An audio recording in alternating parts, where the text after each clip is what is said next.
နာရူတိုစီးရီးတွေကတင်တတိမထားမိခဲ့တဲ့အချက်၅ချက်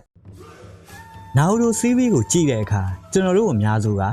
ဇက်ကောင်တွေရဲ့စွမ်းအားတွေတိုက်ပွဲတွေအရေးကြီးတဲ့ဖြစ်ရပ်တွေကိုပဲအာရုံစိုက်ကြပါတယ်ဒါပေမဲ့ဇလန်းထဲမှာတင်တို့တတိမထားမိခဲ့တဲ့အသေးစိတ်အချက်လက်တွေအများကြီးရှိနေပြီးနာရူတိုစီးရီးဟာကျွန်တော်တို့ထင်ထားတာထပ်ပိုပြီးနက်နဲပါတယ်ဒီနေ့ဗီဒီယိုမှာတော့နာရူတိုစီးရီးတွေကတင်တတိမထားမိခဲ့တဲ့ hidden facts ၅ချက်ကိုပြောပြပေးသွားမှာဖြစ်ပြီးဗီဒီယိုအဆုံးမှာ bonus facts တစ်ခုကိုလည်းပြောပြပေးသွားမှာဖြစ်တာကြောင့်ဗီဒီယိုလေးကိုဆုံးဖြတ်ကြည့်ရှုပေးသွားဖို့မမေ့နိုင်ဘူးเนาะကျွန်တော်တို့ channel ထဲမှာနောက်ထပ် Naruto series တွေကစိတ်ဝင်စားကြအကြောင်းအရာတွေနဲ့ဗီဒီယိုတွေကိုတင်ဆက်ပေးနေရကြောင်းဝင်ရောက်ကြည့်ရှုအားပေးလို့ရပါတယ်ဒါအပြင်ဗီဒီယိုလေးတွေကိုသဘောကျရဆိုရင်တော့ like and subscribe လုပ်ပေးသွားဖို့လည်းမမေ့ပါနဲ့ဦးဗျဒါဆိုရင်တော့ပြန်ဆက်လိုက်ရအောင်နံပါတ်1 Naruto ရဲ့ chakra အများကြီးရှိတာကခူရာမကြောင့်ပဲမဟုတ်ဘူးပထမဆုံးချက်ကတော့ Naruto ရဲ့ chakra ပမာဏဟာခူရာမရဲ့စွမ်းအားကြောင့်ပဲလို့လူအများကထင်ကြပါတယ်ဒါပေမဲ့တကယ်တော့နာရူတိုကိုယ်တိုင်မှာလည်းချာကရာအများကြီးရှိရတဲ့အကြောင်းရင်းတစ်ခုရှိပါတယ်အဲ့ဒါကတော့နာရူတိုဟာဥဇူမာကီကလန်ရဲ့မျိုးဆက်ဖြစ်တာကြောင့်မူလာကလေးကချာကရာပမာဏများပြီးခန္ဓာရဲ့အလွန်ကောင်းတဲ့မျိုးရိုးကိုပိုင်ဆိုင်ထားပါတယ်ခူရာမရဲ့ချာကရာကတော့နာရူတိုရဲ့မူလစွမ်းအားပေါ်မှာထပ်ပေါင်းပြီးသူ့ရဲ့ချာကရာပမာဏကိုပုံမကြီးမားလာစေခဲ့တာပဲဖြစ်ပါတယ်နံပါတ်2အမီးမရှိတဲ့တာရဲ့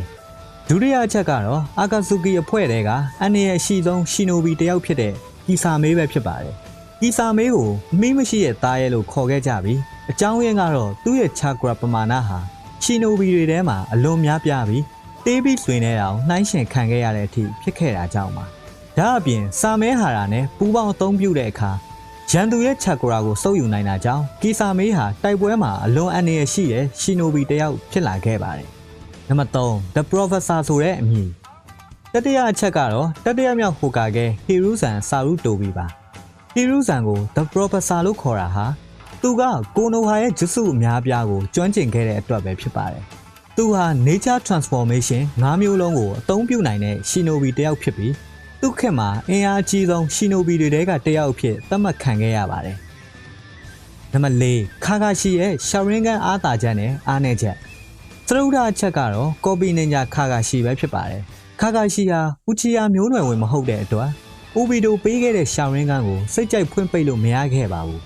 ဒါကြောင့်ရှာရင်းကန်ဟာချာကရာကိုအမြဲသုံးဆွဲနေပြီးတိုက်ပွဲကြာလာတာနဲ့အမျှခါဂါရှီတို့အားနည်းချက်တစ်ခုဖြစ်လာခဲ့ပါတယ်အဲ့ဒါကြောင့်ပဲမလိုအပ်တဲ့အချိန်တွေမှာရှာရင်းကန်ကိုသူ့ရဲ့နင်ဂျာဟတ်ဘန်းနဲ့ဖုံးနှရတာပဲဖြစ်ပါတယ်နံပါတ်5မျက်လုံးမရှိပဲစူဆာနိုအသုံးပြုခဲ့သူနောက်ဆုံးအချက်ကတော့ဥချီယာမျိုးနွယ်ဝင်ဖြစ်တဲ့မာရာရာဥချီယာပါသရုပ်သားမြောက်နင်ဂျာစစ်ပွဲအတွင်းမာရာရာဟာမျက်လုံးနှစ်ဖက်လုံးမရှိတဲ့အခြေအနေမှာတော့စူဆာနိုကိုအသုံးပြုခဲ့ပါတယ်ဒီစင်းဟာနာရူတိုစီးရီးထဲမှာအန်ဩစရာအကောင်းဆုံးစင်းတွေကတစ်ခုဖြစ်ပြီးစူဆာနိုဟာဥချီယာတွေရဲ့စွမ်းအထက်ဆုံးစွမ်းအားတွေကတစ်ခုဆိုတာကိုထပ်ပြီးပြသခဲ့ပါတယ်မာရာရာရဲ့ဒီစွမ်းဆောင်မှုဟာစစ်ပွဲတစ်လျှောက်သူဘလောက်ကြောက်စရာကောင်းတဲ့ရှီနိုဘီဖြစ်လဲဆိုတာကိုလည်းဖော်ပြပေးခဲ့ပါတယ်ဒါဆိုရင်တော့ bonus facts ကိုသွားလိုက်ရအောင် bonus facts အနေနဲ့ကတော့နာရူတိုမွေးတဲ့နေ့မှာ9 day ကိုထိန်းချုပ်ပြီးကိုနိုဟာကိုတိုက်ခိုက်စေခဲ့တုန်းကအိုဘီတိုဟာအသက်14နှစ်ပဲရှိပါသေးတယ်အဲ့ဒီအသက်အရွယ်နဲ့စရုဒ္ဓမြောက်ဟိုကာကဲမီနာတိုကိုရင်ဆိုင်နိုင်ခဲ့တာဟာအိုဘီတိုရဲ့ထူးခြားရဲ့စွမ်းရည်ကိုပြသခဲ့တဲ့အချက်တစ်ခုပါပဲကဲဒါဆိုရင်တော့ဒီအချက်တွေကသင်တတိထားမိခဲ့တဲ့အချက်တွေရှိလားဘယ်အချက်တွေလဲဆိုတာကို comment မှာရေးပေးခဲ့ပါအောင်နော်